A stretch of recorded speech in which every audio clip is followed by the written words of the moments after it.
estamos en la hora. ¿Qué tal, Alexander?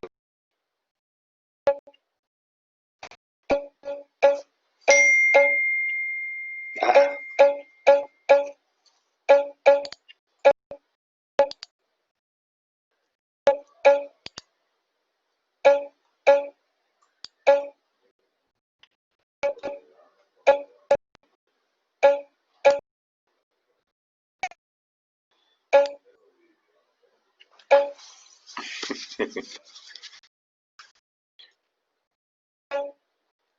$42 saludos hasta ahora. 42 saludos.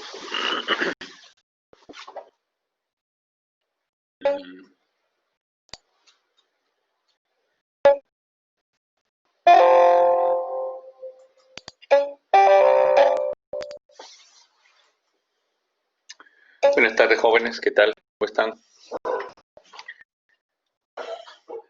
Día 5 llegaron bien temprano. Bueno, los felicito a los que han llegado muy temprano. Siempre es bueno llegar temprano a las responsabilidades porque se me ha llegado sorpresa porque a veces quienes llegan temprano tienen a veces oportunidades que no las tienen quienes llegan tarde. No todos están llegando a su hora, pero en general. Pero bueno, llegar temprano me aparecen las oportunidades. Dice que las oportunidades, estoy convencido que la suerte es el desarrollo profesional para nosotros los médicos, 95, 98% trabajo y un 2% de suerte. Pero ¿cómo definimos la suerte? Que llega la oportunidad y ustedes están bien preparados. Que llega la oportunidad y ustedes llegan temprano. Hay que prepararse siempre, estudiar. Seguramente alguien tiene suerte de sacarse el número de la lotería, ¿no? Esas cosas, pero en la situación que estamos viviendo, bastante ya con estar estudiando como usted, y yo, realmente es una experiencia diferente que no habíamos tenido nunca de tener este tipo de clases, pero es interesante. Ya, muy bien. Vamos a empezar. ¿Qué tal? Vivian Lisset. Bien, bien. Algo que me llama la atención. Juan Evangelista, ¿usted está estudiando medicina y trabaja en las Fuerzas Armadas? Juan.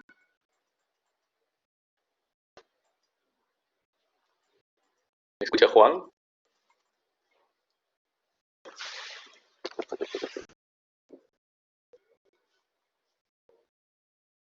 Hola.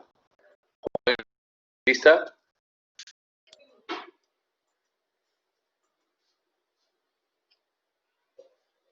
¿Dónde está Juan Evangelista? Está almorzando, Juan, creo. Pero figura ahí, ¿eh?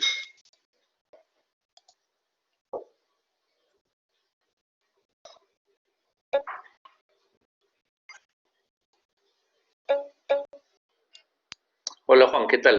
Te decía, Juan, ¿tú trabajas en las Fuerzas Armadas y estudias medicina? Sí, doctor.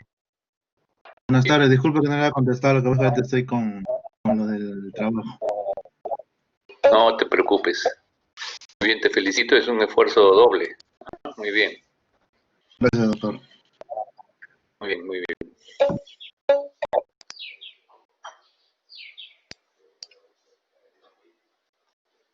Bueno, vamos a empezar. El tema que nos han... Hola, hola. El tema que nos han... el coordinador nos ha pedido que desarrollemos insuficiencia cardíaca, que, um, que es un tema de las patologías que afectan el aparato cardiovascular, de las más importantes, junto con la enfermedad coronaria, la hipertensión.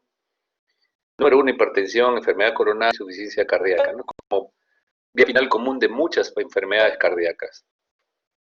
Entonces, es importante conversar algunos aspectos de definición, diagnósticos y las cosas nuevas que hay ahora para que ustedes estén bien preparados cuando enfrenten a un paciente con insuficiencia cardíaca, y especialmente cuando ya hablen de la parte terapéutica, ¿no? A ver, vamos a compartir.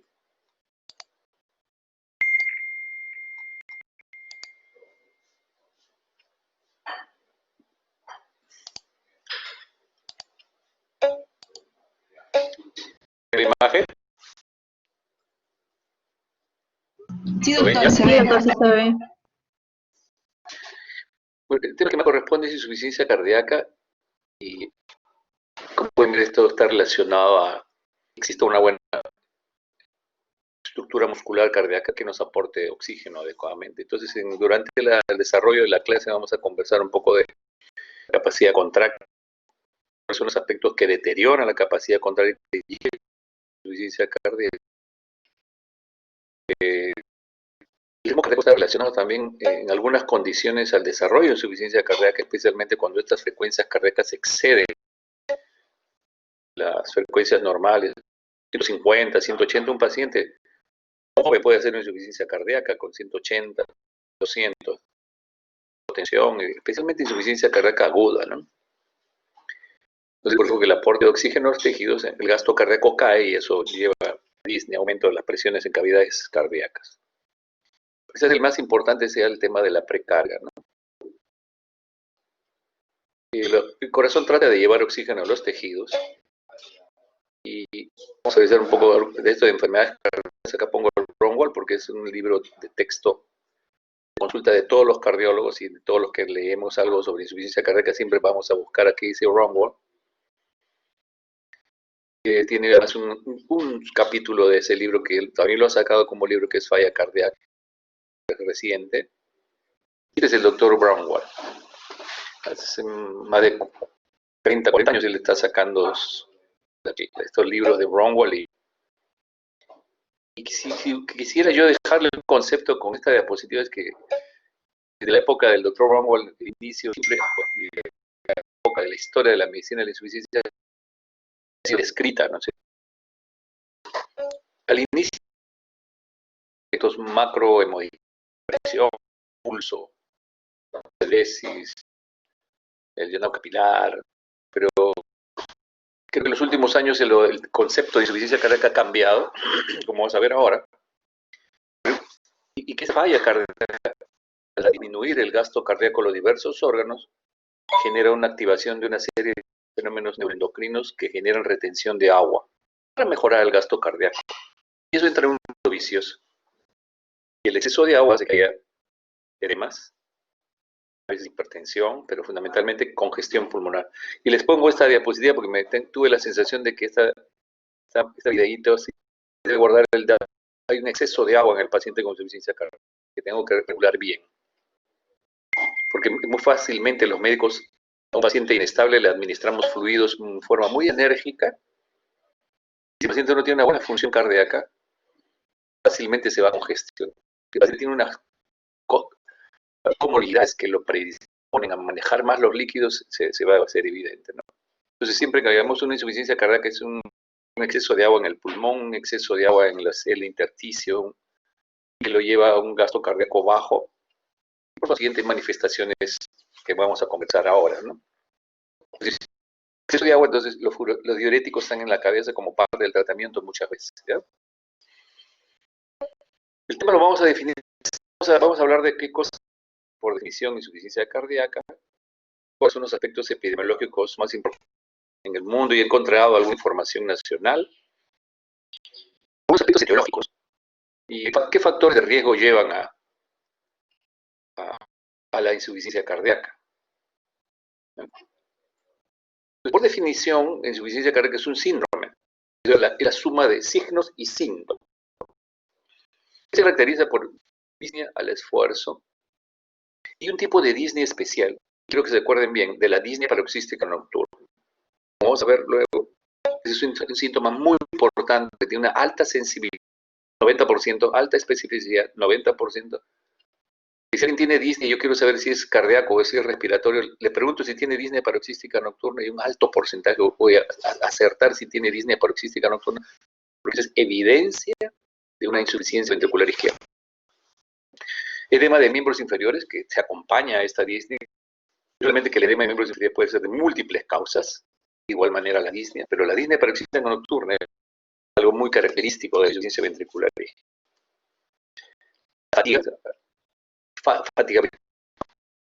Fatigabilidad fácil es realmente el término. La fatiga puede ser después de un esfuerzo normal, que la tenemos, pero la fatigabilidad fácil a pequeños esfuerzos, cansancio, no hay aporte suficiente al músculo, etc. ¿Y qué puede ocurrir? Algunos signos que también hay que recordar. Por ejemplo, puede haber una ingurgitación yugular con presión venosa central elevada. Como ustedes saben, no necesariamente con insuficiencia cardíaca, un paciente puede tener una ingurgitación yugular, la presión venosa central elevada, y no tiene insuficiencia cardíaca. O sea, este signo, si bien es cierto, nos ayuda junto con los otros, no es tan específico. Todo lo contrario sucede con la presencia del tercer y cuarto ruido o ritmo de... Si encuentro un ritmo de galope, con los otros síntomas, 85-90% de sensibilidad, especificidad, valor predictivo positivo muy alto, porque insuficiencia cardíaca, el ritmo de galope habla de que estás necesitando con una contracción auricular más fuerte, y hay un cuarto ruido ahí fuerte y un tercer ruido también, ¿no? Para distender y que se cumpla la ley de Starr. Distensión del músculo cardíaco y mejor contracción. Crepitantes en bases pulmonares también es un hallazgo muy frecuente en la insuficiencia cardíaca, pero que no es patognomónico y no siempre está. El edema periférico que hemos conversado, que acompañando a los otros, probablemente estos 4 criterios más la disnea paroxística nocturna, probablemente tenemos un 90-95% de probabilidades de hacer un diagnóstico de una insuficiencia cardíaca en un paciente, ¿ya? Y es muy importante porque la población nuestra se está envejeciendo y cada vez más el tiempo de sobrevida de las personas se incrementa. Por consiguiente, con los tratamientos que ahora la gente vive más años, ya tiene insuficiencia cardíaca leve, moderada, especialmente después de los 65 años, quienes tienen algunas comorbilidades. Es importante saber que estos signos y síntomas siguen siendo valiosos para el diagnóstico clínico. ¿Y esta normalidad por qué causa? Es causado por una normalidad estructural, como vamos a ver ahora, valvulopatía funcional.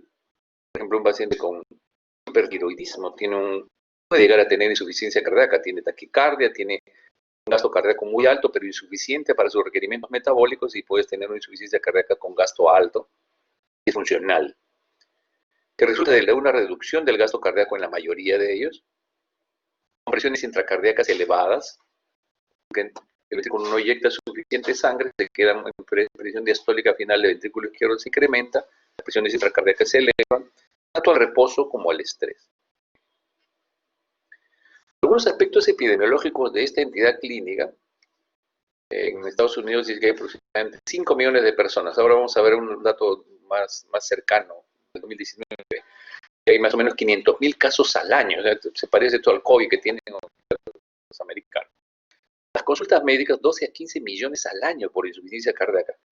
Realmente es un país de alto nivel económico, igual que los países desarrollados, y por consiguiente tiene altas tasas de hipertensión, diabetes, obesidad. Días hospitalarios, 6.5 millones de hospitalizaciones, días de hospitalización que tienen este tipo de pacientes, y llegan unas 900.000 hospitalizaciones al año, se imaginan ustedes. Esto indudablemente genera un costo en billones de dólares, que es muy importante, que probablemente es un costo inalcanzable, digamos, esa cantidad de egresos económicos. En Europa también oscila la prevalencia de esta enfermedad entre 0,4 a 2%, como vamos a ver ahora, y esto generalmente aumenta con la edad, con una mediana a los 74 años, pero desde los 65 años se incrementa de forma significativa la prevalencia, la presencia de insuficiencia cardíaca. El otro concepto importante es que esta es una enfermedad de pronóstico que todavía, probablemente, quizás la insuficiencia cardíaca, como vamos a ver, con gasto bajo, si el paciente tiene insuficiencia cardíaca con gasto bajo, probablemente tenga una mortalidad mucho más alta que el paciente con insuficiencia cardíaca con gasto normal, fracción de eyección normal. Entonces, ven ustedes que el pronóstico en general es malo. A los 5 años, el 50% puede fallecer si uno no hace buen diagnóstico temprano, si uno no detecta la causa, si uno no maneja muy cercanamente a estos pacientes. Son pacientes que ingresan al hospital, se vuelven a ingresar, tienen múltiples ingresos al año, especialmente porque a veces no hay un protocolo, no hay una forma estructurada que todos estos pacientes deben ser manejados. La mitad de los pacientes tienen insuficiencia a los pocos. En general, la referencia mundial es después de los 5 años pueden morir los 50%. Y si insuficiencia cardíaca severa, más del 50% mueren al año. Este es un artículo que encontré en enero del 2019, vean ustedes, acerca de la prevalencia epidemiología global de la insuficiencia cardíaca. Realmente existen pocos datos en el mundo de insuficiencia cardíaca, vean ustedes. Este estudio coreano hace un análisis de que realmente Europa, algunos países, en Estados Unidos y Canadá, que tiene 300 millones de habitantes, 200 millones Canadá, 200 millones tiene Brasil, en Asia, algunos países, ¿no? Pero vean ustedes, tanto América del Sur, hay pocos estudios en Perú, Chile, aquí, Argentina de repente algunos estudios adicionales, pero en general que no han sido publicados internacionalmente y que no son poblacionales. Parece que son hospitalarios, pero no estudios poblacionales. Imagínense ustedes si Estados Unidos tiene 300 millones de habitantes, 1.9%, o sea, 2% de la población tienen insuficiencia cardíaca. O sea, de 300 millones, 6 millones de pacientes. Y más o menos en general va entre 1 al 2%, ven ustedes. Quizás el que más tiene Singapur, pero Singapur me parece que tiene no más de 25 millones, pero en general oscilan entre, ven ustedes, 1.5, 1, 1.3, 0.4 en la India, pero ahí la India tiene 1.300 millones. ¿No? Si tiene 0.5 de prevalencia, 0.5 es menos de 1%, tiene 1.250 millones, 1.300 millones de habitantes, serían 1%, sería 13 millones, y medio sería también otros 6 millones. Realmente la prevalencia de esta enfermedad es bastante importante en el mundo. Es una epidemia de la que la gente está viviendo más años también, y probablemente con una calidad de vida no adecuada. Encontré este dato de la insuficiencia cardíaca aguda en un hospital de Lima, y justamente el doctor Pariona, que es un gran amigo con Marcos Padilla, que fue el residente brillante de la Cervaliati, Germán Venezuela, otro médico joven, muy investigador que trabaja a nivel privado en la clínica de Leado, está trabajando médico de algunas, muy estudiosos, saben ustedes, publicaron estos datos interesantes sobre insuficiencia cardíaca de 1.075 pacientes, y dentro de la documentación y sustentación de este trabajo, aparece la definición de la condición que estaban, que es una condición médica que amenaza la vida, que requiere típicamente hospitalización, caracterizada por un inicio rápido, porque hablaban de insuficiencia cardíaca aguda, empeoramiento de los síntomas de insuficiencia. En América Latina existe una carga de esta insuficiencia cardíaca aguda, que conlleva altos índices de hospitalización, elevada mortalidad. Los registros en Chile, Argentina, Colombia, y como dice, hay diferencias importantes. Por ejemplo, encontré dentro de esas diferencias que aparece el Chagas en Brasil como causa de insuficiencia cardíaca, que una de las causas más frecuentes de insuficiencia cardíaca en Bolivia es la fiebre reumática. Parece que los problemas infecciosos siguen siendo un problema ahí. Y también Chile se parece mucho a lo que sucede en otros países. Parece que nosotros estamos en esa línea también, más a hipertensión, diabetes, obesidad, trauma.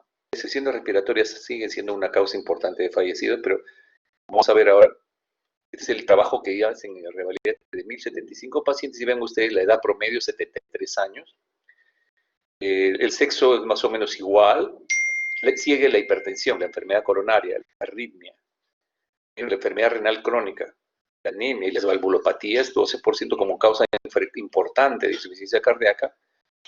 Ellos encuentran que casi el 50% está en clase 1, clase 2, que vamos a ver ahora, y el 50% en clase 4, o sea, 6% clase casi en forma avanzada, ¿no? Y el 60% ya tenían síntomas de insuficiencia cardíaca. Las estancias hospitalarias también se prolongaban dependiendo de la severidad de la enfermedad, pero en general tienen estancia corta estos pacientes, y eso no es bueno, ¿no? El 60% tenía menos de 3 días, o sea, llegan, se descompensan, le dan diuréticos y le mandan a su casa. Y no se hace un seguimiento muchas veces, ¿no? Es interesante, es un comentario mío, no necesariamente del artículo, del trabajo. De todas maneras, en relación con los medicamentos que estaban usando, la mayoría usaba IECA, bloqueadores de receptores de angiotensina, beta bloqueador, espironolactona, disminuye la mortalidad, definitivamente la furosemida, digoxina el 13%. Como ven, la digoxina pasaba a ser una droga que es la última que se utilizaba. Sí hay diferencias en relación al alta. Casi todos los cambiaban la medicación y todos llevaban o al 75% bloqueadores IECA y beta bloqueadores, como vamos a ver ahora, especialmente desde el punto de vista fisiopatológico, ¿no? En nuestro país es la quinta causa de muerte en adultos mayores, es interesante.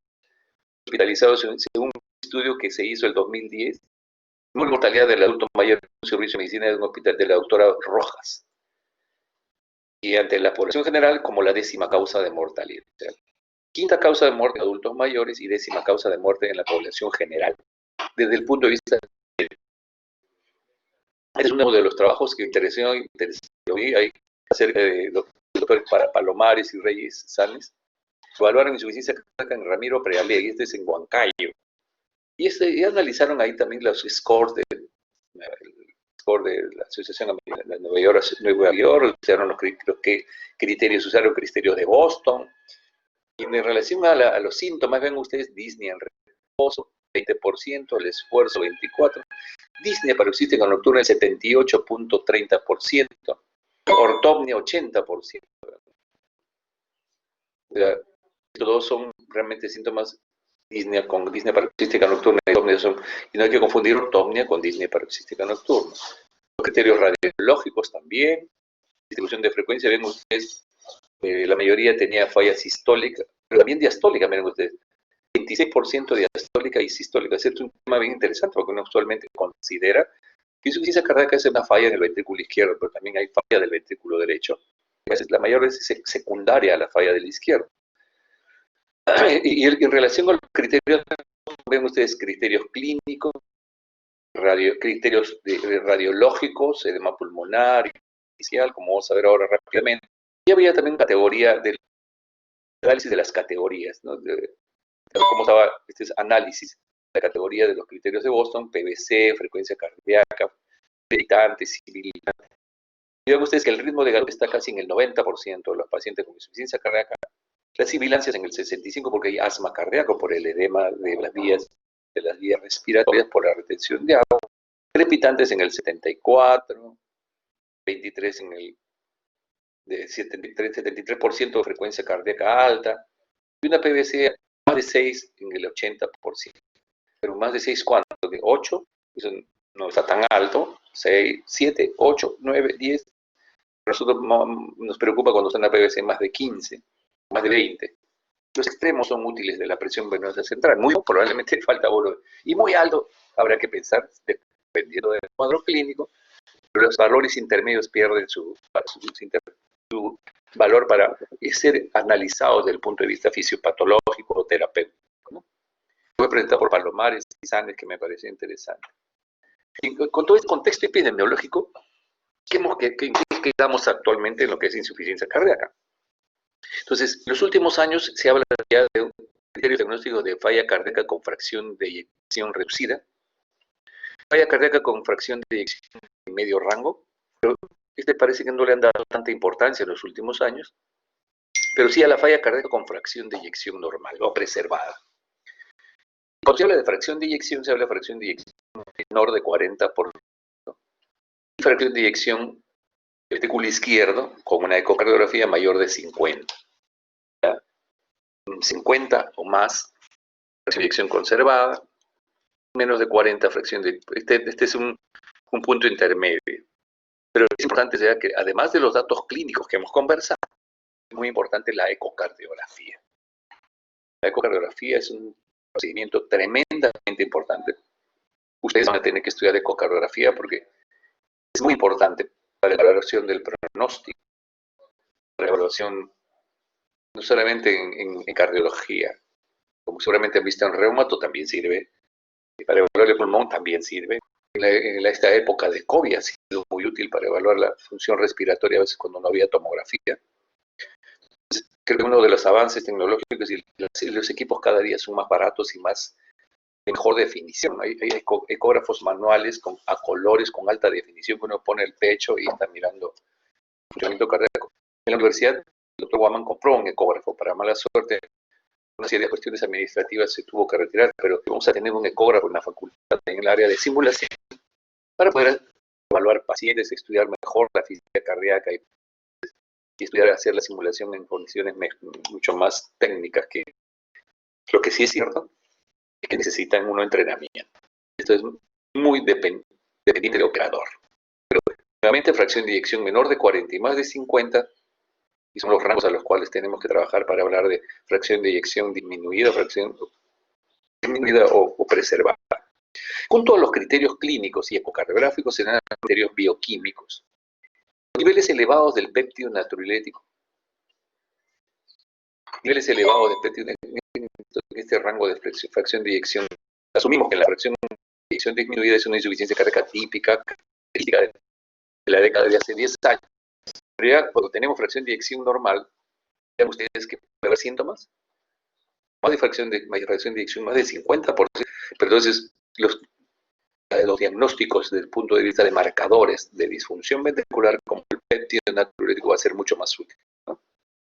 Puede ser que sea una enfermedad cardíaca ya importante, con crecimiento, porque definitivamente todas estas enfermedades que llevan a la insuficiencia cardíaca, por ejemplo la hipertensión, va a generar una serie de cambios en el tiempo del ventrículo izquierdo, de la aurícula izquierda, del ventrículo derecho, de cavidades cardíacas, que se relacionan con la severidad del compromiso de la musculatura cardíaca. Entonces, puede haber disfunción sistólica o diastólica también. Entonces tenemos insuficiencia cardíaca con fracción de eyección reducida y insuficiencia cardíaca con fracción de eyección preservada. Más de 50, menor de 40. Y hay un rango intermedio que sería de la gris. Probablemente que la causa más importante es la enfermedad coronaria. La enfermedad coronaria junto con hipertensión, más del 50-60% de los pacientes con insuficiencia cardíaca.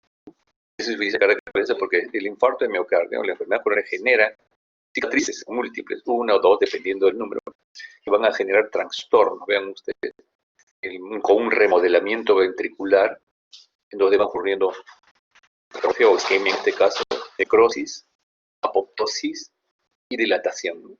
Fibrosis y dilatación. Tiene esto que luego de horas o días del infarto va a la hipoquinesia apical, en este caso, expansión de la zona del infarto, a pesar de que esté más pequeño, puede extenderse. Y luego esta zona queda como una cicatriz, no regenera. El infarto no se regenera. La necrosis se queda ahí como una zona cicatricial de débil estructura muscular y que en algunos casos puede formarse un aneurisma inclusive. La otra condición que es muy importante, que ustedes la están estudiando en detalle, es la hipertensión arterial. La hipertensión arterial ha pasado a ser una patología que es endémica en el mundo y que genera cambios morfológicos también relacionados a lo que conocemos como redoblamiento ventricular, generando un gran trabajo ventricular, la vasoconstricción, al haber gran liberación del sistema renina, angiotensina, aldosterona y la vasoconstricción, el ventrículo tiene que trabajar más, entonces hipertrofia, trabaja más. Y como vamos a ver, una serie de mecanismos genera que esa hipertrofia concéntrica importante que se establece a través de los años puede llegar a ser una dilatación. Ya no empieza a haber necrosis, apoptosis de esa fibra muscular y se produce una dilatación ventricular y una cardiomiopatía dilatada como fase terminal. Otro elemento importante que causa insuficiencia cardíaca es la enfermedad valvular. La estenosis mitral, la insuficiencia mitral, la estenosis aórtica, la insuficiencia aórtica son muy importantes de insuficiencia cardíaca. Las del lado derecho no tanto. Tanto la tricuspide como la pulmonar están más asociadas a insuficiencia cardíaca relacionadas a epatías congénitas, probablemente algunas enfermedades más raras, método de algunos trastornos hormonales que producen fibrosis de la endocarditis bacteriana también como causa infecciosa que lleva insuficiencia cardíaca a veces progresivamente, pero puede ser agudo como causa, pero no es tan frecuente. En cambio, y es un dato muy importante que les voy a aconsejar. Todo paciente hipertenso haga una ecocardiografía. Un cardiólogo, no en cualquier centro, que sepa, o sea, que se dedique a la ecocardiografía. Nosotros tenemos ecógrafo y lo que hemos aprendido realmente nos ayuda a manejar pacientes agudos. indudablemente. Teníamos un cardiólogo que trabajaba con nosotros y nos enseñó mucho, pero nunca vamos a poder tener la experiencia que ha tenido porque tenía 2 años. Un máster y un posgrado se fue 1 año y después se fue otros 2 años para revalidarlo. Y tenía una visión totalmente diferente. Pero ¿qué es lo que quiero decir de la ecocardiografía para evaluar la hipertensión, el infarto y la enfermedad? La ecocardiografía es fundamental para poder evaluar la severidad del compromiso cardíaco. Y la visión del ecocardiografista experimentado, cuando yo leía, la estenosis aórtica empieza a dar síntomas, pero ya es muy tarde, porque cuando los síntomas, la mortalidad se cuadruplica en mi paciente. Porque no se hace más ecocardiografías más precozmente. La conclusión es que en general, por ejemplo, tuvimos la suerte de tener un médico que se formó en nuestro hospital y que está en Canadá, vive allá, pero vino a rotarse unos 3 años por acá. Y encontramos que el sistema de atención primaria de Canadá tiene médicos internistas, entre ellos el peruano, que hacen ecocardiografía a la población general para poder detectar estos problemas tempranamente. Pero, no dejen la oportunidad de que conocen a algún paciente y diagnostican hipertensión, hacerle una ecocardiografía, así sea asintomático. Ver en qué nivel está su corazón, si hay crecimiento de cavidades derechas, izquierdas. Todas estas enfermedades dan manifestación en el tiempo. Es importante hacer un seguimiento ecocardiográfico. La cardiomopatía es una forma severa, igualmente, y si es idiopática, porque a veces no se conoce la causa, genera dilatación e insuficiencia cardíaca grave, indudablemente. Y esto implica que hay una falla en el manejo de volúmenes y generar aporte de oxígeno a los tejidos en forma severa, que puede ser una causa importante, como podría ser como la fase terminal de una cardiopatía hipertensiva o coronaria o una cardiopatía valvular también. Algunas causas de falla cardíaca, además de estas, por ejemplo, en el postoperatorio de cirugía cardíaca, si no se maneja adecuadamente, puede haber una injuria miocárdica pericirugía, con un atontamiento del miocardio, puede haber síntomas de insuficiencia cardíaca y se congestiona.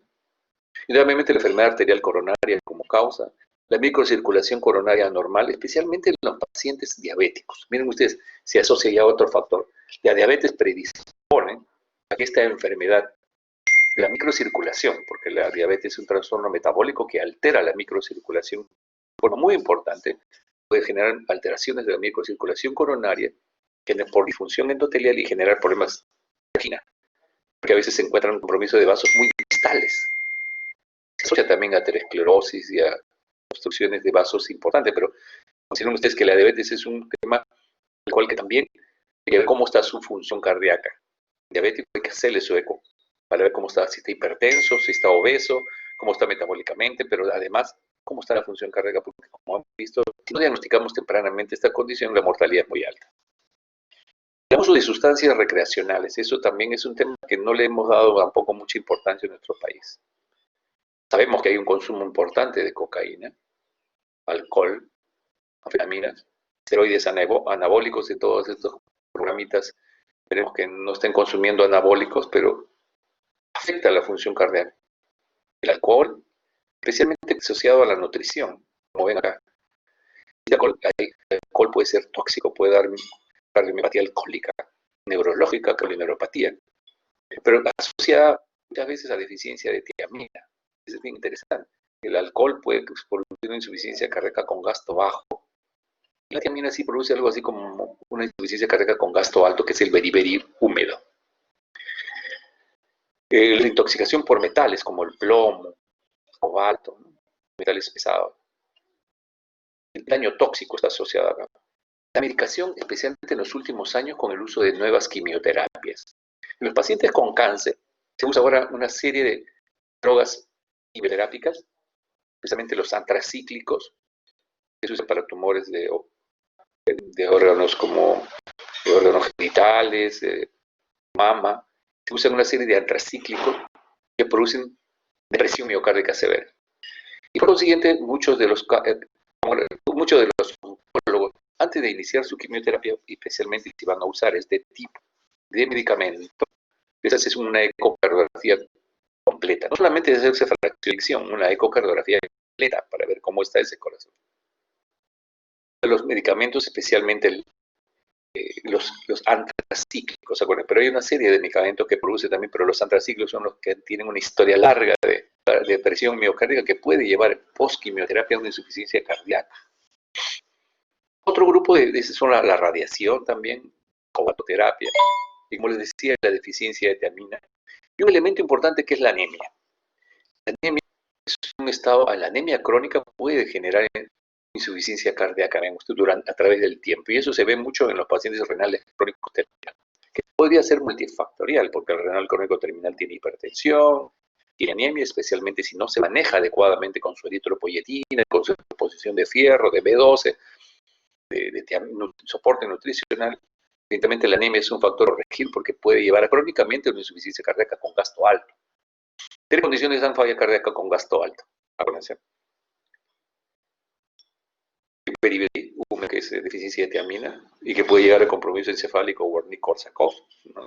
Pero beriberi, la desnutrición es muy frecuente en los pacientes con insuficiencia cardíaca, por lo tanto la tiamina, acuérdense, en nuestro país, que la gente que no se nutre bien, que ingiere alcohol y que hace insuficiencia cardíaca, especialmente después de los 65 años, hay que darle suplemento, y peor si tiene gastritis, no absorbe bien, una serie de medicamentos, tiamina, B12, los ancianitos, después de los 65 años, después de los 65 años, la gente ya no absorbe adecuadamente las vitaminas C, 12, tiamina especialmente, tiamina y B12.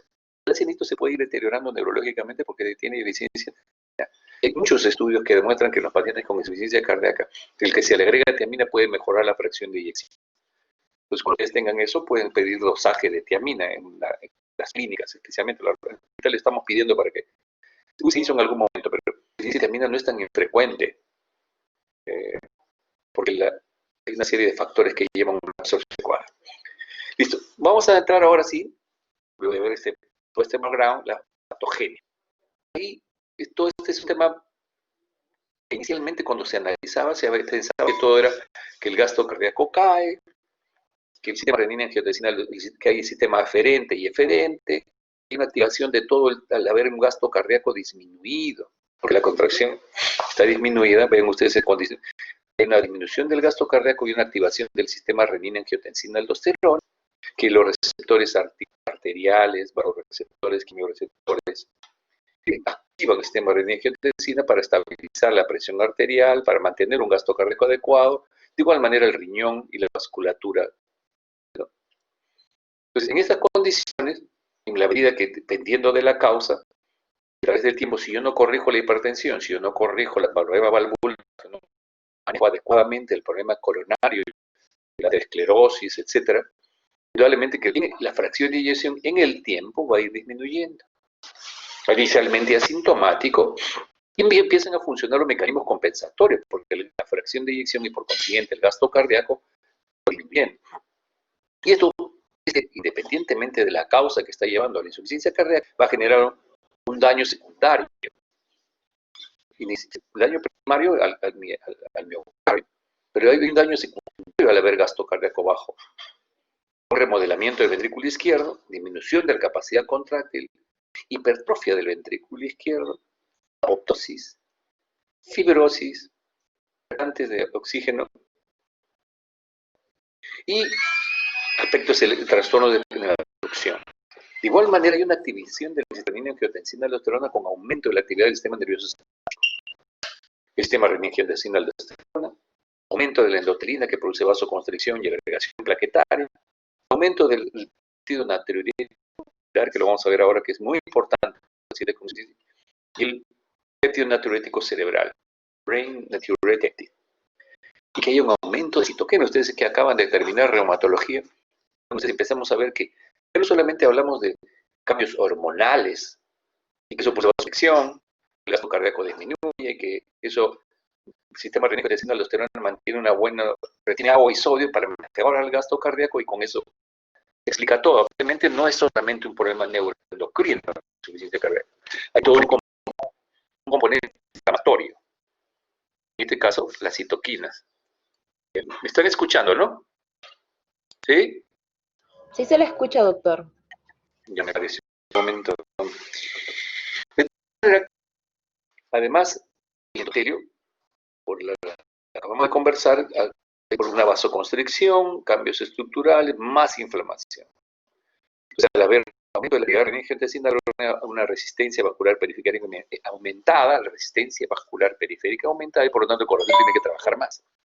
Pero como estamos viendo, no solamente el fenómeno de aumento de presiones, disminución de gastos solamente, ahí se genera un círculo vicioso, como vamos a ver luego, de activación, de una respuesta inflamatoria que vamos a ver qué significa. Entonces, el sistema renina-angiotensina, el sistema simpático, como se activa el sistema simpático, hay una down regulation de los receptores beta en el corazón. Hay hipertrofia de miocito, ¿no? Por esa constricción del sistema de resistencia vascular periférica del corazón y el sistema simpático, además, produce necrosis del miocito con apoptosis, fibrosis, imagínense. Hay disminución de las reservas de la norepinefrina. La insuficiencia cardíaca sube las catecolaminas, pero no tiene suficientes receptores beta para poder trabajar y mejorar la contracción, porque se produce un down regulation de los receptores, y esto quiere decir que se introducen por dentro de la membrana, en este caso de la membrana plasmática celular del miocito, y por consiguiente no va a haber un efecto directo. Hay disminución de la inervación simpática, puede haber arritmias, compromiso sistólico o diastólico.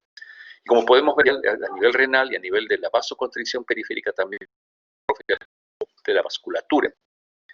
Un aumento de la resistencia vascular renal, al haber gasto cardíaco bajo, se activa todo este sistema cardíaco, renal y vasculatura periférica. Igualmente que con esos conceptos hemos venido trabajando todos nosotros. Si hay una actividad simpática, vamos a bloquear. Si hay un exceso de agua, diuréticos, si hay una carga excesiva de sodio, una presión de perfusión renal excesiva o inadecuada porque hay vasoconstricción también. Y se una serie de, para contrabalancear el sistema renina-angiotensina-aldosterona, se activa la arginina, en este caso el peptinonatriurético, para producir vasodilatación, y la vasopresina también se libera. Esto implica pues retención de sodio, sed, vasoconstricción.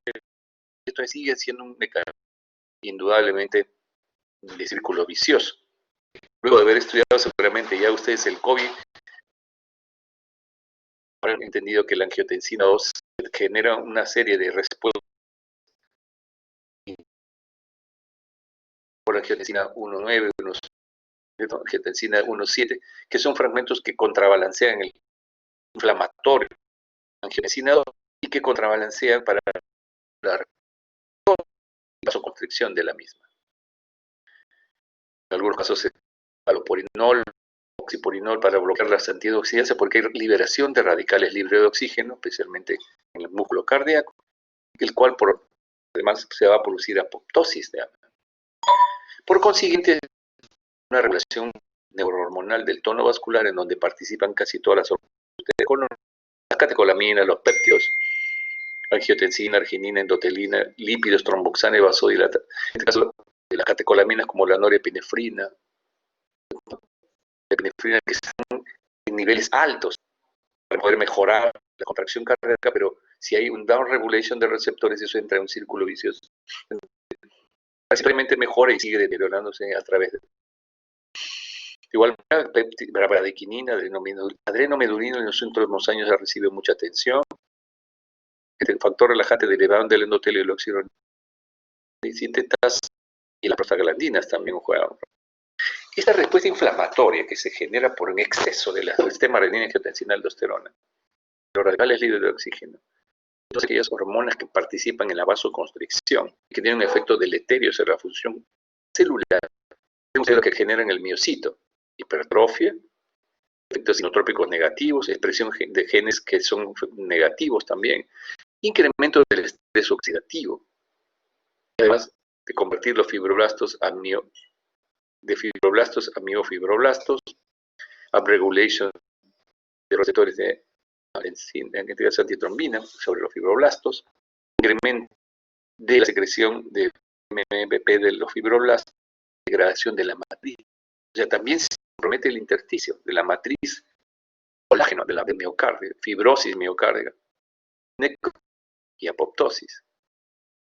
Fíjense ustedes, no solamente eso, Si el paciente es obeso, las adipoquinas que liberan en este caso los adipocitos van a liberar una serie de sustancias que son adipoquinas y que van a generar hipertrofia, apoptosis también. Entonces, vean ustedes, la obesidad es un factor de riesgo para insuficiencia cardíaca muy importante porque los cambios hormonales. El paciente obeso es un paciente inflamado. Activan la respuesta inflamatoria. Vean ustedes, la adipoquina activa aún más, puede producir alteración del metabolismo energético y generación también de un fenómeno inflamatorio por la apoptosis que genera acumulación de la matriz extracelular y por lo tanto un mayor efecto para el remodelamiento ventricular, mayor deterioro funcional. Puede haber cualquiera sea la causa, hipertensión coronaria, cardiopatía, etcétera, hay una disfunción sistólica, falla cardíaca progresiva, utilidad de tratamiento y entra nuevamente el círculo vicioso. Y es importante saber que hay un grupo de pacientes que probablemente por factores genéticos van a seguir a la insuficiencia cardíaca a pesar de los tratamientos que se les da. Y en el caso de la insuficiencia, en este caso la respuesta a la sobrecarga de presión, porque hay una vasoconstricción importante para mejorar el gasto por retención de agua hipervolémica, una sobrecarga de volumen y una sobrecarga de presión.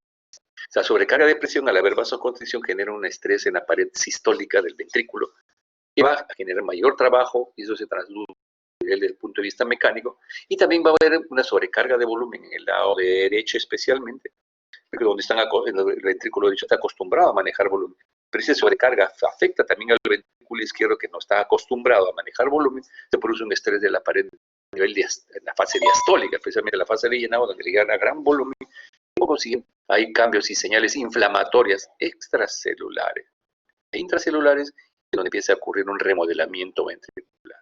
Y esto implica que va a haber una hipertrofia concéntrica, pero donde hay una desarticulación, en este caso de las sarcómeras, y por consiguiente se va a ir perdiendo esa rítmica contracción sincrónica y apropiada para una buena contracción cardíaca. Vamos a avanzar esto. Cambios en la biología, entonces, se producen una serie de cambios metabólicos en el miocito, desde canales de calcio, los receptores para beta enérgicos, ven ustedes, beta 1 está disminuyendo. Proteínas contráctiles también hay un transtorno. Y el retículo sartoplásmico también. Y esto lo que lleva a que haya necrosis de la fibra miocárdica. Ven ustedes, el factor de que genera necrosis. También se activa los ligandos relacionados a la muerte, apoptosis, muerte celular, programa miocito. Dice que el miocito que se afecta porque hay falla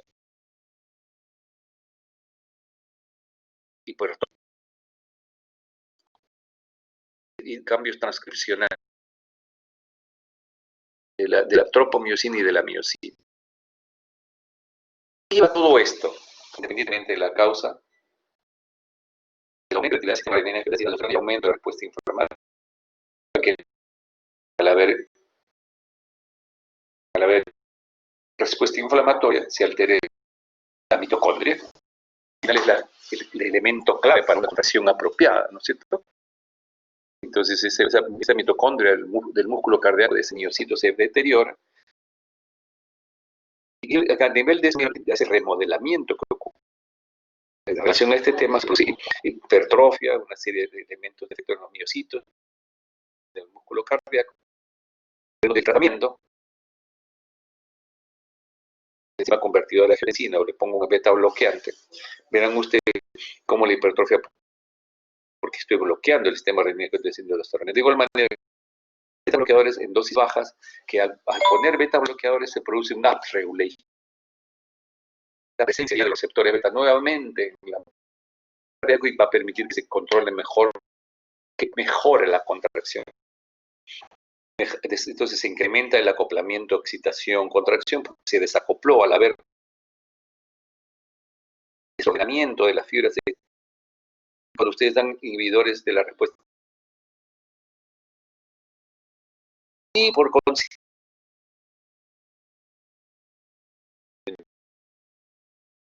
disminuye optimiza el tratamiento para estos pacientes con insuficiencia.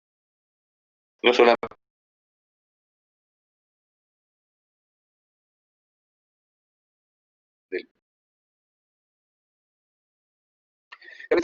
cuando uno habla de clasificación de las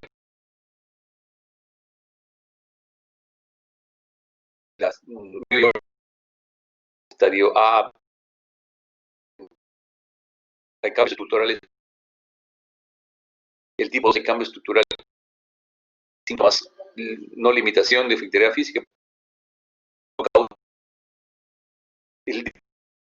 hay estructurales con síntomas de insuficiencia cardíaca, porque se controlaron, pero acá el tipo 2, cuando ya le dirige a la tipo 2 es una marcada limitación de actividad física y la tipo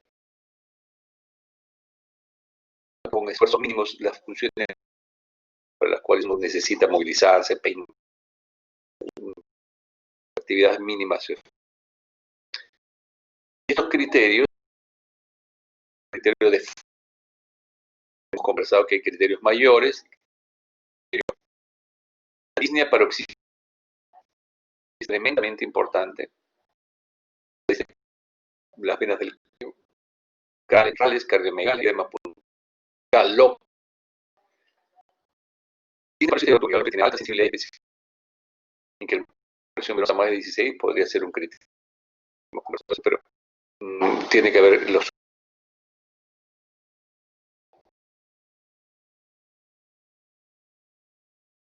ejercicio, hepatomegalia, derrame y la capacidad vital disminuida. En los pacientes con insuficiencia por gran descarga, inclusive en algún grupo de ellos puede haber caquexia cardíaca, porque hay activación del sistema renina-angiotensina, la activación de las catecolaminas, especialmente el sistema nervioso simpático, como se hace, eso produce aumento de la tasa metabólica. Criterios basados en estudios poblacionales, ¿no?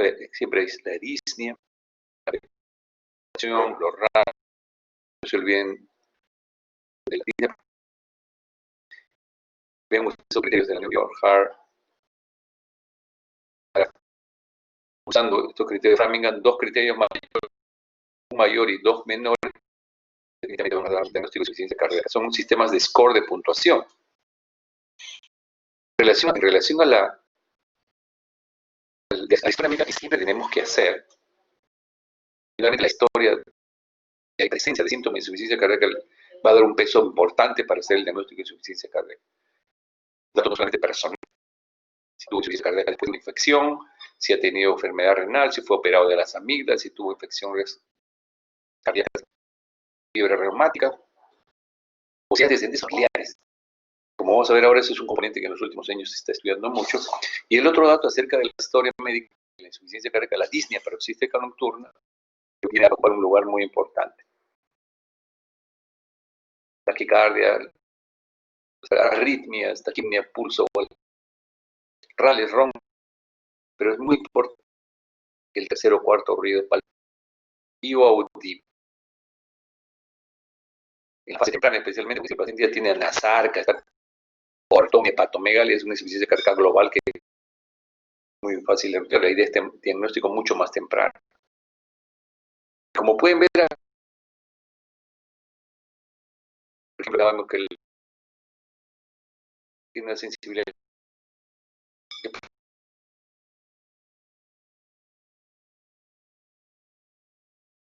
86, 25. Pero vean ustedes que 0,92, valor coeficiente de probabilidad 0,99 y 0. El ritmo, una variable que va a permitir el diagnóstico de insuficiencia cardíaca.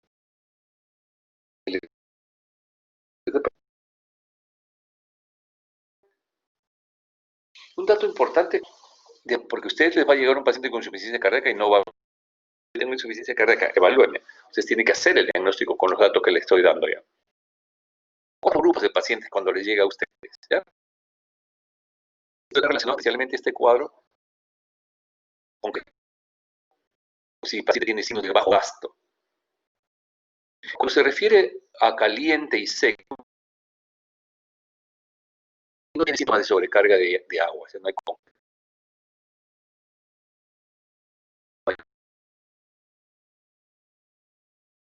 pero conforme avanza la enfermedad, hemos visto que los pacientes empiezan a hacer disfunción ventricular y puede haber insuficiencia cardíaca con gasto. Entonces el paciente puede estar caliente y húmedo, es decir, tiene un buen gasto, pero ya hay signos de edema, crepitantes, disnea paroxística no, disnea paroxística no hacía, que ya tiene una enfermedad, va a estar más bien con gasto cardíaco bajo. El gasto es bajo, por lo tanto hay vaso constante. Si está descompensado puede haber sudoración. Y esta tiene signos de bajo gasto, pero no hay evidencia de retención. No mucho edema, no hay crepitantes. En cambio acá en el último cuadrante, que es, y uno podría catalogarlo inclusive ya de shock cardiogénico, porque tiene un gasto bajo.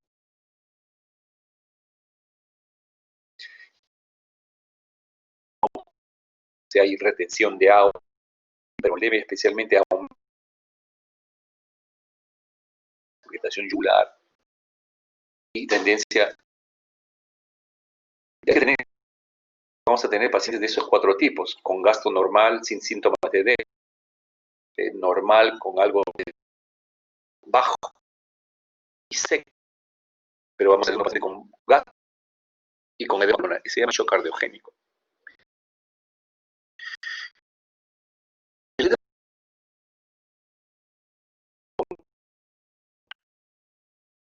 Y en las venas pulmonares, en primer lugar, un exceso de agua que es drenado por la linfa normal. Pero cuando hay exceso de agua genera un edema intersticial, ya la linfa no. Se ha demostrado que más o menos 100 a 200 mililitros por minuto. 100 a 200 mililitros. Eso es 4. Y antes de que haga edema, si quieren intervenir. Pero cuando ya las presiones cardíacas se incrementan, hay edema alveolar. Este es caso es el CAP. Este es el intersticio y este es el alveolo. Hay edema intersticial. Porque ya la linfa no es suficiente. Y cuando hay edema alveolar, pasa al alveolo. ¿Sí? Agua en el alveolo. Además, en un paciente con insuficiencia cardíaca, edema, vean ustedes el bronquio, se produce edema en el intersticio. Por lo tanto, muchas veces el paciente puede tener sibilancias, sin tener asma, se llama asma, porque se produce edema en el intersticio a nivel del árbol. Y uno lo ve en la radiografía como edema de los manguitos, en este caso de los bronquios. Y ya en la fase avanzada, entonces vamos a tener manifestación. Cuando el paciente tiene insuficiencia cardíaca, aumenta las presiones ventrículo derecho, aumenta la presión diastólica, aumenta la presión auricular, aumenta las presiones en las venas pulmonares y en los capilares. Y aparece un patrón intersticial como el que están viendo ustedes. Ese patrón intersticial va a generar un edema como este. ¿Ven? Estos son los alveolos, este es el vaso y hay un edema intersticial. Que me conquista el espacio perivascular de un vaso pequeño por edema intersticial. También se aprecia algo de alveolar en alguno de ellos. Fundamentalmente es edema intersticial. Y es este. Les he mostrado una gráfica donde el flujo sanguíneo de la base, la distancia en sentido ascendente de la base y este es. Ven ustedes, un paciente con estenosis, un paciente no, siempre las bases tienen más perfusión. Si va hacia el ápice tienen menos perfusión por grado. El 5 litros de gasto cardíaco más se quedan en las bases y menos llegan a las ápices. El flujo sanguíneo llega más flujo sanguíneo en las bases que en los ápices. Pero un paciente con estenosis mitral y insuficiencia cardíaca, debido al aumento de las presiones cardíacas, ¿cómo se lleva un aumento del flujo sanguíneo por unidad a nivel de los ápices? Y por consiguiente vamos a encontrar mayor congestión también e inversión del flujo, que es un signo radiológico de congestión pulmonar en el nivel de los ápices. Porque aumento de flujos, al haber aumento de en los en las venas pulmonares. Y esta es una forma mucho más severa, y es un edema pulmonar en donde las 12 a 15 milímetros de mercurio, sino ya están pasando a 18, 25. Generalmente el edema se considera que es 18 milímetros de mercurio hay edema intersticial y 25 milímetros de mercurio capilar pulmonar y hay un edema. Entonces se ve algo de broncograma aéreo. Y ven ustedes acá, no solamente hay edema intersticial, sino también hay edema alveolar. O sea, en el alveolo está lleno del aumento del flujo linfático, congestión perivascular y edema septal y edema disney intenso, puede ser líquido espumoso y rosáceo, intenso pacificación con frecuencia hipoxemia grave. Eso lo vamos a ver luego, pero este edema pulmonar que es causado por falla, por aumento de la presión hidrostática, que es secundario a un infarto, a una estenosis mitral, a una sobrecarga de líquidos, una enfermedad pulmonar oclusiva. Puede asociarse a edema de permeabilidad capilar, un drenaje linfático inadecuado, una presión negativa muy importante. Mira, la resolución rápida de un derrame neumotórax puede producir edema, vamos a ver algo de eso. Un hipoluminémico puede hacer más fácilmente pulmonar, pero no necesariamente todo hipoluminémico. Pero si un paciente tiene hipoluminemia, si yo le cargo de líquidos, ¿puede ser más fácilmente? Sí.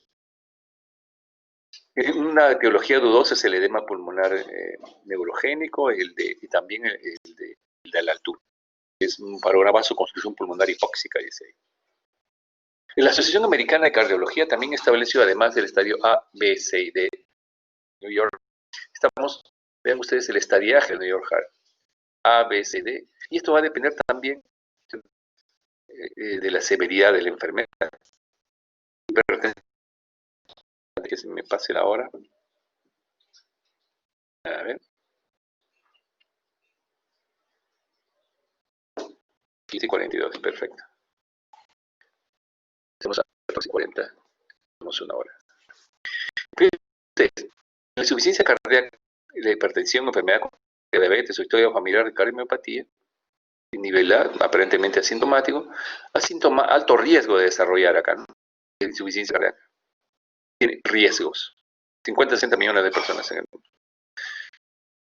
Insuficiencia cardíaca asintomático, pero ya hay infarto previo, disfunción de sistólica del ventrículo izquierdo, enfermedad cardíaca valvular, asintomática. Hay que hacer por eso ecocardiografía de los pacientes, para saber cómo evoluciona de aquí a acá. Si el paciente se sigue manejando, hay que hacer cada cierto tiempo, puede hacerse sintomático. Una vez que se hace sintomático, ¿qué enfermedad estructural puede explicar esto? Con tanta fatiga, porque hay tolerancia. No estamos manejando bien, hay algo que necesitamos corregir. Y como vamos a ver ahora, es por unos factores muchas veces que no tomamos en cuenta. Y estadio refractario, síntomas, reposo máximo, terapia médica al máximo con reposo, a pesar de reposo y con síntomas marcados de insuficiencia cardíaca.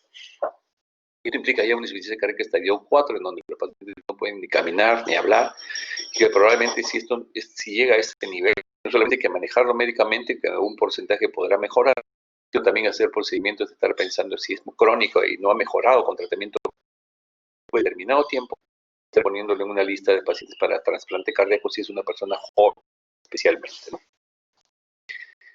Los biomarcadores que se usan para falla cardíaca, hemos visto algunos, pero del que me gustaría que ustedes vean la proteína C reactiva, así como cualquier respuesta inflamatoria. Si hay proteína C reactiva, hay disfunción ventricular o hay inflamación, infarto, en la insuficiencia cardíaca. El otro punto, la noradrenalina, la adrenalina están elevados en esto. La aldosterona también. La aldosterona también predispone a más deterioro de la conformación de la. Y por consiguiente, los inhibidores de la aldosterona forman parte del tratamiento para disminuir la mortalidad. Después, la movilización de podría presentarse para el paciente que está con enfermedad coronaria, que hay que solucionarla tempranamente. El péptido natriurético pasó a ser un marcador muy importante de insuficiencia cardíaca para todos nosotros. Y así mismo la adiponectina u otros factores de crecimiento. Ustedes, para excluir la enfermedad cardíaca descompensada, uno usa ProVen, además del cuadro clínico de radiografía. puede usar, tiene la sensibilidad 97, 99, 98. O sea, cuando ustedes piensan en insuficiencia cardíaca, no solamente si hay disnea paroxística nocturna, si hay ritmo de galope, si hay crépito, si hay edema, está el PRO-BNP. Primero, usted tiene 97, valor predictivo negativo 96 a 98. Una persona normal no PRO-BNP. ¿Okay? Cuando uno habla de sensibilidad, quiere decir que de cada 100 enfermos, 99 lo doble especificidad, porque ninguno lo tiene. ¿Okay? Por eso el valor predictivo negativo sale tan alto. Cuando uno quiere identificar si estamos ante una insuficiencia cardíaca descompensada, ahí sí es muy útil, ¿no? Muy alto. Los valores negativos son importantes, pero cuando hay sintomatología, cuando más de 100, 90 al 87%, PRO-BNP y antibiótico auricular de tamaño intermedio se llama esto. Hay puntos grises, pero a mí me interesaría que vean ustedes cómo el PRO-BNP no solamente sirve para excluir insuficiencia, sino para identificar que está descompensado. Y lo más importante, ¿no? El paciente asintomático, ven ustedes, puede utilizarlo porque está entre 97 y 98 para paciente dar aplicación en el paciente en consultorio, que está en seguimiento. ¿Qué más? Entonces, además de la clínica, además de los biomarcadores, además del PRO-BNP, especialmente, nosotros tenemos que podemos usar otros métodos para definir mejor si este paciente coronario porcentaje de músculo cardíaco tiene. Y para eso se usa la ecocardiografía. Ustedes la eco sirve para evaluar el volumen, la fracción de eyección, la masa, los volúmenes, el ventículo derecho igual, y disfunción diastólica se puede detectar por ecocardiografía. La resonancia, igual, ¿no? Entonces va a ser útil, aunque la difusión diastólica no tanto, pero sí ven ustedes que la resonancia, especialmente el estudio con sustancias radioactivas, el SPECT, la tomografía de emisión de positrones, ¿sí? Y la tomografía especialmente con contraste van a permitir la evaluación tanto de reposo, grados de reserva muscular cardíaca tiene. Realmente eso no lo van a poder usar pues en la punta del cerro, pero sí sabrán ustedes que si el paciente tiene insuficiencia cardíaca hay que referirlo a un que disponga métodos diagnósticos mucho más específicos, de mayor sensibilidad para detectar el real estado de la función cardíaca. Con clínica, radiografía, y la ecocardiografía vamos a tener una idea de un 80%, pero más específico, para hablar de residuos, porque a veces los mecanismos compensatorios mantienen una buena función ventricular.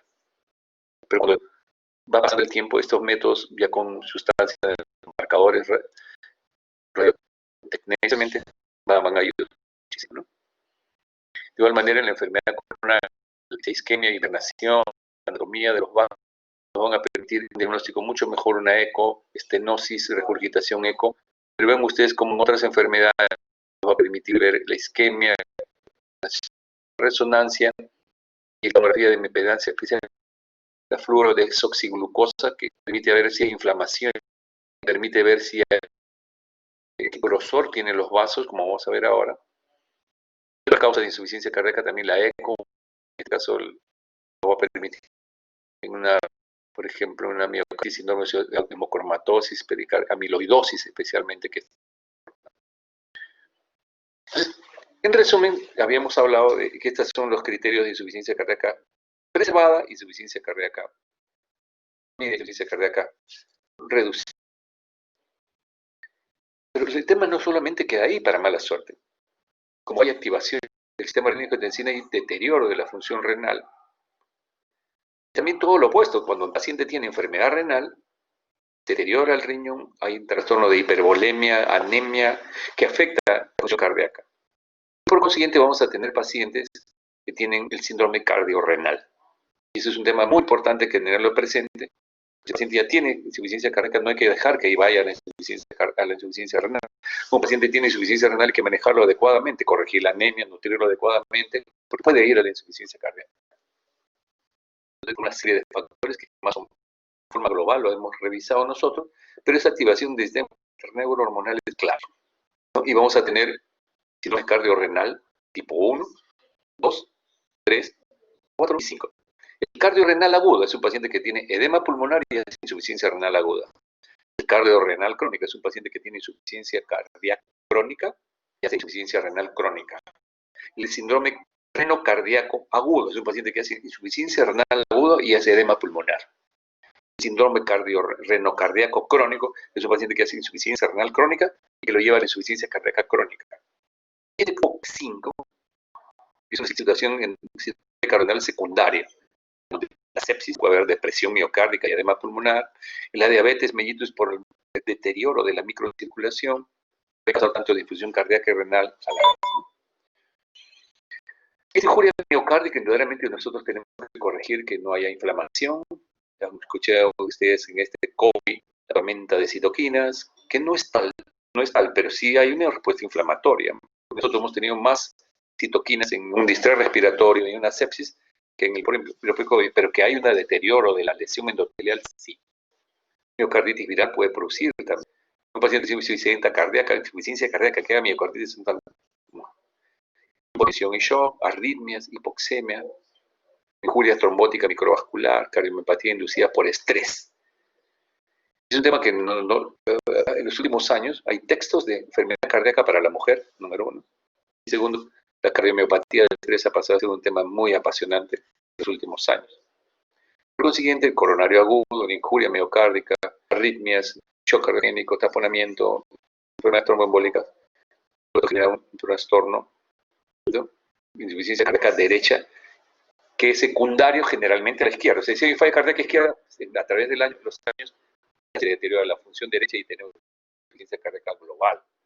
Que puede ser por el infarto, la miocarditis, la sepsis, las cardiomiopatías, etc. La anomalía de Einstein son trastornos congénitos, ¿no? Entonces, activadores de la insuficiencia cardíaca aguda, hipertensión no controlada, síndrome coronario agudo, arritmias, empeoramiento de la función renal, infecciones respiratorias recurrentes, no adherencia a los tratamientos por parte del paciente que no es son bien desobedientes a veces, no adherencia a la dieta, prefieren sal, prefieren morirse de COVID, pero no de hambre, dicen, ¿no? Entonces tenemos como la función sistólica y la función diastólica pueden deteriorarse simultáneamente o uno más que otra, ¿no? La obesidad, la diabetes mellitus, la fracción de eyección sistólica es más por hipertensión, problemas valvulares, pero en general es una mezcla de ambos. Y esta última parte vamos a revisar rápidamente acerca de lo que hay sobre el rol de la inflamación en la falla cardíaca, estudios Cantos, uno de los estudios más importantes que se estudió y que se encontró, y que había pues indudablemente una respuesta inflamatoria en la insuficiencia cardíaca como patogénesis, y a raíz de esto un trial fase 3 se empezaron a usar medicamentos antiinflamatorios e inmunomoduladores y que han generado toda una expectativa para los siguientes años. Efectivamente, la insuficiencia cardíaca con gasto normal entidad aparentemente diferente. No siempre, y como hemos visto, se ha incrementado al 60%. Esta respuesta inflamatoria que ustedes la han revisado, todo lo que es el reumatología, la injuria miocárdica, cardiopatía isquémica, hipertensiva, diabética, que activa la respuesta inflamatoria y que llevan a un deterioro mayor. Que en nivel basal, el estado del cardiomiocito mantiene una hemostasis, una relación benéfica con el macrófago de tejido residente para controlar las infecciones, etc. Pero cuando el sistema renina angiotensina aldosterona se activa y hay una sobrecarga cardíaca, empieza a haber cierta injuria del miocito, hay inflamación y simultáneamente un mal funcionamiento y estrés del miocito y por una función cardíaca que se deteriora. Esta inflamación crónica de un ventrículo normal, hay una adaptación fisiológica inicialmente, pasamos por una etapa que es reversible de esta respuesta inflamatoria, pero va a llegar un momento en que esa destrucción, esa apoptosis, esa fibrosis del músculo, es irreversible, por consiguiente vamos a llegar muy tarde y probablemente ese paciente vaya al trasplante. Un dato interesante es que la epidemiología y prevención en el 2020 y bioindicadores en la insuficiencia cardíaca, es interesante que menciona que en el registro de pacientes hay una tasa de mortalidad alta de 3.2 y una incidencia para admisión de 2%. Que la prevención, ven ustedes, la inflamación tiene un rol central en la fisiopatología y que se investigó la asociación entre potenciales antiinflamatorios de la dieta, como índices de dieta antiinflamatoria y el riesgo, que definitivamente mejorar la dieta es un dato muy... La inflamación tiene un rol central en la fisiopatología y se investiga la asociación de dieta antiinflamatoria y índices. Que dentro de los bios marcados, además de la antibiótico auricular, está la adrenomenulina. Es un posible marcador de congestión pulmonar. Confirmó que altos niveles de esta, la bioadrenomenulina, son fuertemente asociadas a la congestión residual. Con insuficiencia. Otros, como el fibrolástico, están involucrados. Investigó el rol de FGF23 terminal y predecir el pronóstico también. Ven ustedes, es una gráfica de cómo hay histológicamente hipertrofia de la masa muscular, miocitos hipertróficos, como el intestino se llena de colágeno también, hay a nivel de fibrosis intersticial y perivascular, y apoptosis, ¿no? Signos de apoptosis con coloraciones especiales. En resumen, les vean ustedes con imágenes de resonancia, el ventrículo normal, si el paciente está hipertenso, el incremento de la poscarga no hay mucha evidencia, pero cuando ya esta se prolonga y no se trata, hay atrofia ventricular, incrementan más. Aquí hay de la angiotensina, el estrés mecánico y apoptosis. Vean ustedes como si la apoptosis continua, hay fibrosis miocárdica, y vean ustedes cómo se produce la presencia de angiotensina 2 y beta, factor de crecimiento en este caso, y vean ustedes cómo se va deteriorando el grosor de la pared cuando ya hay fibrosis. Y vean ustedes la falla cardíaca con dilatación ventricular en la fase avanzada de insuficiencia cardíaca por activación del sistema renina angiotensina de aldosterona por aumento de la respuesta inflamatoria. La sociedad australiana establecieron más o menos este ordenamiento de la disfunción ventricular izquierda. Consecuencias de falla cardíaca derecha, de falla cardíaca directa, las consecuencias de órgano blanco, activación neurohormonal, agravantes. Esta disfunción ventricular izquierda que lleva a la muerte, si no tratamos bien la hipertensión, la enfermedad coronaria, si no hacemos una cirugía cardíaca para corregir esa válvula que está generando insuficiencia cardíaca, si no corregimos las arritmias, si no corregimos la anemia del paciente renal, se produce un remodelamiento en ese corazón que está trabajando en exceso, una dilatación y fibrosis, vasoconstricción, sobrecarga de volumen, trastorno energético miocárdico anormal, taquicardia, aurícula izquierda con presión incrementada porque crece el ventrículo izquierdo que no se eyecta. De los 120, normalmente se debe inyectar 70, inyecta 50 y se va quedando un volumen diastólico final del ventrículo izquierdo elevado. Aumenta la presión también en la aurícula izquierda, hipertensión pulmonar y falla cardíaca derecha. Anormalidades en el músculo esquelético, aumento de la caquexia cardíaca, les decía yo, aumento del TNF, baja de peso, deficiencia de fierro, no absorbe bien, anemia que tenemos que corregir, B12, tiamina, corregir la anemia, es necesario fierro endovenoso, porque si hay gastritis atrófica, peor. Falla renal, normal, drive respiratorio anormal. Es interesante, la respiración de Cheyne-Stokes es una manifestación de insuficiencia cardíaca. Apnea del sueño también puede predisponer a eso, a veces estoy roncando yo. Bueno, ansiedad, depresión, confusión, caquexia, no cumplimiento de tratamiento.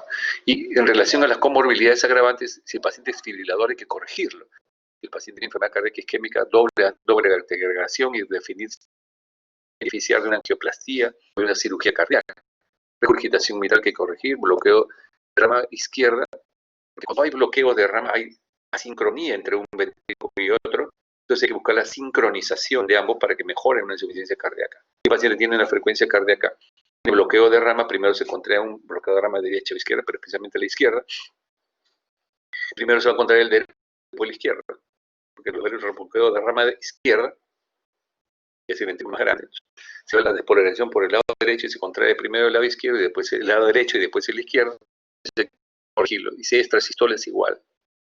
Técnicamente los bloqueos del sistema renina, del sistema de aldosterona, del eje simpático, de la vasopresina y la endotelio, esta inflamatoria surge como una opción. En general, este es más o menos lo mismo que hemos estado conversando, que ante la sospecha de una evaluación clínica, ecocardiográfica, radiológica, ecocardiograma tiene que estar, no BNP ni hablar y investigar la causa. Fracción de reacción normal, o reacción reducida o preservada. Entonces, ante todo eso, electrolitos, función hepática, recuento ecocardiográfica, ProBNP, y catalogar al paciente de acuerdo, necesario antagonistas de receptores mineralocorticoides, la espironolactona no debe faltar, inhibidores de angiotensina y bloqueadores. Ustedes van a ver eso mejor. Y con el SARS-CoV-2 se ha aparecido una situación clínica en la que, viendo que se puede deteriorar más porque hay un fenómeno de trombosis, una lesión endotelial. Por consiguiente, no sabemos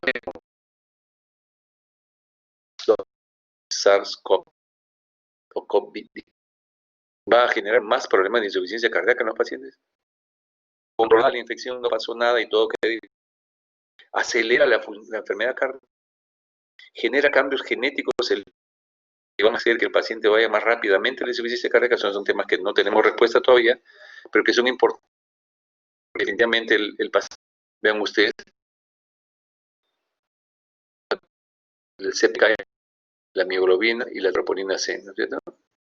Vean ustedes, se moviliza encima indudablemente la troponina C y el porcentaje de sobrevida menor. Se suben las tres, el porcentaje de sobrevida. Okay. Congestión pulmonar. Vean ustedes, inversión del flujo, edema pulmonar por congestión pulmonar, sobrecarga. Vean ustedes un patrón intersticial merilado en algunas zonas. Esto, vean ustedes, esto es también una congestión pulmonar más en el lado derecho que en el izquierdo. Muchas veces que hay cierto grado de trombosis en este lado. Imágenes de un paciente con EPOC que hace edema pulmonar ahí. El tema es la clínica, por su ProBNP, un ecocardio y balance hídrico negativo para ver cómo está. Porque muchas veces es difícil en un pulmón previamente enfermo, pero vean ustedes que tiene ciertas características que deben hacerlo a ustedes. Esta es la lesión que existe acá. Entonces, la ventana pulmonar, la ventana mediastinal. Paciente con EPOC también, insuficiencia cardíaca, insuficiencia mitral, sobrecarga de fluidos en el postoperatorio. Es interesante que hay otras causas que el paciente puede tener. Si hay broncoespasmo, si hay asma asociada, ¿no? El paciente puede hacer laringoespasmo y edema pulmonar post-laringoespasmo. Otras causas de edema pulmonar post-ahogamiento. Pero lo que quiero que vean en estas diapositivas es que el edema pulmonar puede ser cardiogénico y no cardiogénico. Entonces la historia va a ser muy importante. Un paciente que ahogamiento lo han salvado, después de que sale que casi se ahoga, respirando bien, aparente. Pero ven ustedes en las horas subsiguientes, hace un edema pulmonar. El agua salada que generó edema en el alveolo, esto fue un agua salada que lesionó el endotelio, es un edema pulmonar no cardiogénico. Porque sobrecarga y si es un paciente que se ahogó en el río, es agua dulce, hipervolemia, que lo generó edema pulmonar postoperatorio, todas esas son preguntas. Ahogamiento, vean ustedes, también es un edema pulmonar no cardiogénico, edema pulmonar de la altura más por vaso de constricción severa, no está claro el mecanismo. Paciente con ACV hemorrágico puede ser hipertensión, gran descarga de enérgica y producir este edema pulmonar. Edema pulmonar por expansión, tuvo un neumotórax, un derrame pleural acá, drenaron el derrame rápidamente, por eso hay que drenar lentamente. En resumen, entonces, en este paciente con insuficiencia cardíaca, tenemos que hacer una buena historia clínica.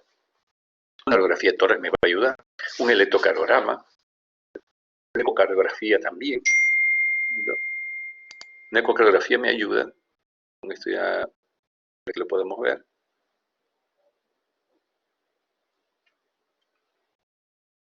Van a depender de que estemos bien alineados y estemos bien para estar. ¿Por qué? Es muy importante estar perpendicular. Por ejemplo, la intención de esta diapositiva era para esta imagen era para que ustedes vean que va a depender mucho. Estas imágenes son comparables si es que el que hace la ecocardiografía lo hace con mismas imágenes y con ventas internacionales. No cualquiera puede hacer una ecocardiografía. Los residentes de cardiología tienen que entrenarse en ecocardiografía. Hacen mucho más ecocardiografía que otros médicos, pero tienen que hacer en forma escolarizada. Entonces, por eso es que es muy importante la experiencia del cardiólogo, porque no solamente hacer una ecocardiografía, ver cómo está la fracción de eyección, cómo están las valvas, cómo está el ventrículo izquierdo, como vamos a ver más adelante, hay otros procedimientos, ¿cierto? que generan problemas ahí. Listo. El TAC, la tecnología, en este caso el SPECT con sustancias radioactivas, el propio NP y otros marcadores como el PCR pueden ser útiles y hacer un tratamiento más farmacológico y similar. Entonces, más o menos, muchas gracias por su paciencia. Más o menos esa era la presentación que tenía para ustedes. No sé si habrá alguna pregunta. A ver. Vamos aquí. A ver, preguntas, jóvenes. ¿Alguna duda? Incertidumbre. 3:40. Teniendo ahora 3:40. Más. Dime, Luis Antonio. Doctor, es una pregunta. Acerca de los criterios de Framingham, ¿cuántos son criterios mayores y menores? O sea, ¿cuántos sistemas mayores necesito y cuántos menores para poder dar un diagnóstico de insuficiencia cardíaca? De acuerdo a lo que habíamos visto en la presentación en relación a los criterios mayores, eran 2 criterios mayores, 1 menor o 2 mayores. 2 menores. ¿No? De todas maneras, lo más importante, de todas maneras, la idea acá, todos estos scores no cumplen, muchas veces ustedes van a tener pacientes con insuficiencia cardíaca sin los síntomas. Yo creo que el secreto de esto está en detectar aquellos pacientes que no tienen síntomas. Es hipertenso, que la va bien, pero que no toma su medicina, que es irregular. Porque nuevamente cuando ya la insuficiencia cardíaca se hace la progresión de todo este proceso inflamatorio, no se han presentado algunos medicamentos que se usan como antiinflamatorios en la insuficiencia cardíaca que están en investigación, como si fuera una enfermedad, como si fuera una enfermedad reumática, ¿cierto? Que ustedes han estudiado en reumatología, las famosas de Marx, drogas moduladoras. De igual manera están en la insuficiencia cardíaca investigando cómo bloquear esa respuesta antiapoptótica, como la respuesta del TNF, de las citoquinas en la insuficiencia cardíaca. La disnea, la disnea paroxística nocturna, el edema. Entonces, se ha visto que, por ejemplo, el Framingham tiene una sensibilidad de 70% por una especificidad de 28%. O sea, esos síntomas hay en gente normal, que se le hincha, no tiene insuficiencia cardíaca. Entonces, tanto el Boston como el Framingham son scores que son útiles relativamente en el sintomático, pero nuestra función ahora, el siglo XXI, es que nuestros padres, tu papá, tu abuelo, nuestros abuelos, nuestros hijos, si tienen hipertensión, si tienen que controlarlos temprano, exigir que controlen, que hagan una ecocardiografía para poder detectar con su ProBNP, porque definitivamente la mortalidad de estos pacientes, aparentemente, estos pacientes con insuficiencia cardíaca con fracción de eyección preservada, es una patología un poco diferente de la convencional. Hay algunos patrones que obligan a pensar que hay un componente genético, que hay un componente de algunas personas porque no se comporta que el de valvular, que se falla cardíaca y que tiene gasto bajo. El que está preservado tendría, que ahora parece que 60%. Entonces, todos estos son scores que tienen cierta posibilidad de error si solamente nos guiamos con ellos, ¿no? ¿Okay? ¿Alguna otra pregunta?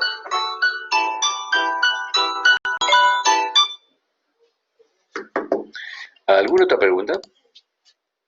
Mi voz no.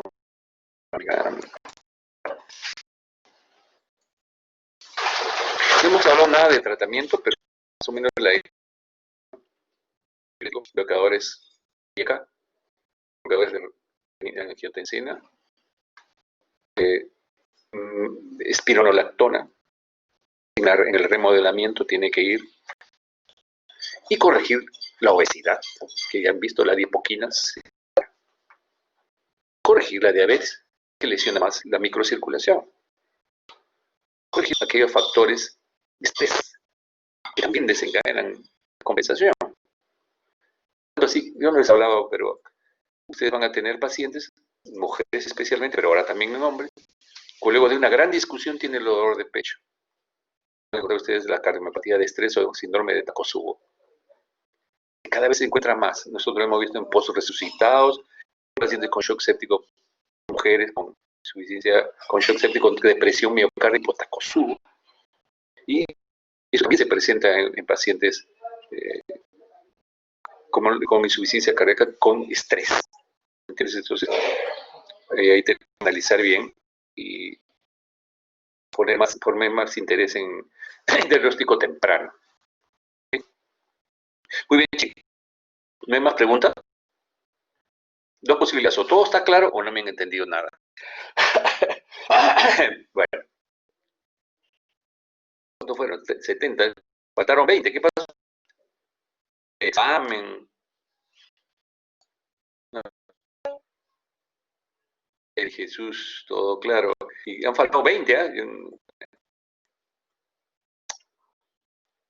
No tengo. Ya. Ok, chicos, un abrazo.